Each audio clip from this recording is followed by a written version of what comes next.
Mr. John C. Reilly, it's an absolute pleasure to meet you. Thank you. It's good to meet you too. Now, I'm not saying this to everyone, I promise, but Hank, your character, was genuinely my favourite character in the entire film. Oh, wow. So I think he's like obviously the real heart of the film and provides some of the funniest moments, of course. But I was wondering, did you have much of a chance to improvise? Because it feels like a lot of your lines were kind of throwaway ones that maybe came from John C. Reilly's head. I was wondering.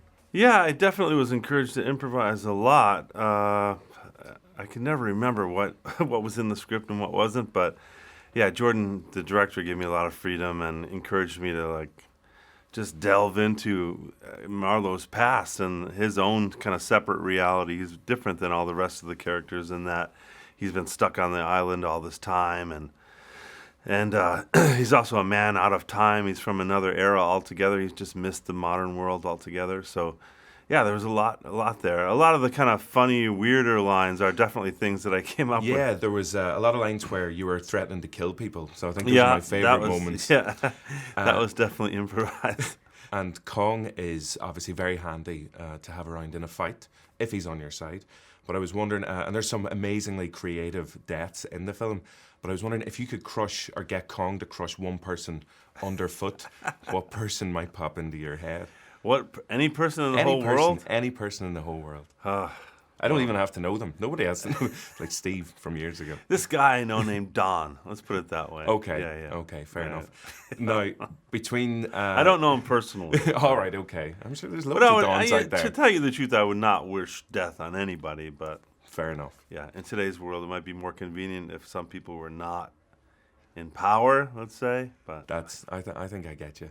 Now, between your time at the Galway Film Fleadh, shooting The Lobster in Ireland, and leading sing-songs in pubs in County Clare, I reckon we've scientifically worked out, you're about 87% Irish with the name Reilly as well. Yeah. So how are we going to bump that up to 100%? You just want to move? Well, I'm trying to get citizenship in Ireland right now, actually. I'm not kidding. I'm trying to get a passport in Ireland. I should have brought you a passport application form. It's a little harder than I thought it was. My Irish descendants are maybe a generation off from qualifying for a passport, but I really do feel really at home whenever I'm in Ireland, and so gosh, 87%, that's pretty good. They're almost there. I'll say that to the passport office. There should be no problem with getting you in. You'd think they would give me some kind of honorary title or something. Definitely. The amount of time I spent there, but... Now, there's a great dilemma in Kong where you're discussing who would win the fight, a tiger or a bear cub. And I was wondering, there's another age-old dilemma as well, and I think you're the best man, or the best placed to answer it, having worked with both Colin Farrell and Will Ferrell.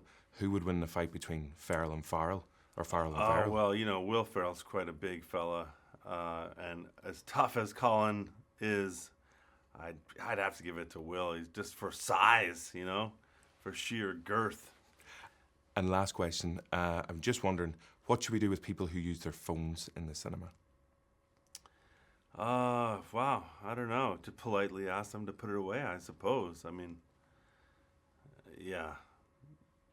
I don't know what you do about that these days, because in America, if you reach out to correct anyone about anything, there's a chance that they're carrying a gun. So, I don't know. I think maybe metal detectors. I don't know. Or you know what I really want to do, and I bet this idea would actually take off, especially in Ireland, is to open a bar or a club that has like a coat check at the front, but it's a phone check, and you can't come in unless you check your phone. You have little power cords for you if you want. You leave it right there. I think that, and no TVs. So it'll be Riley's Pub. You can come there, check your phone at the door. There's no television. Everyone just looks at each other and has a good time. Sounds pretty good, right? Yeah, we've got a revolutionary idea. Yeah, no one can steal that idea now. You've just put it on camera. Well, Mr. Reilly, it's been an absolute pleasure. Cheers, thank you very nice much. to meet you. Cheers, thank you.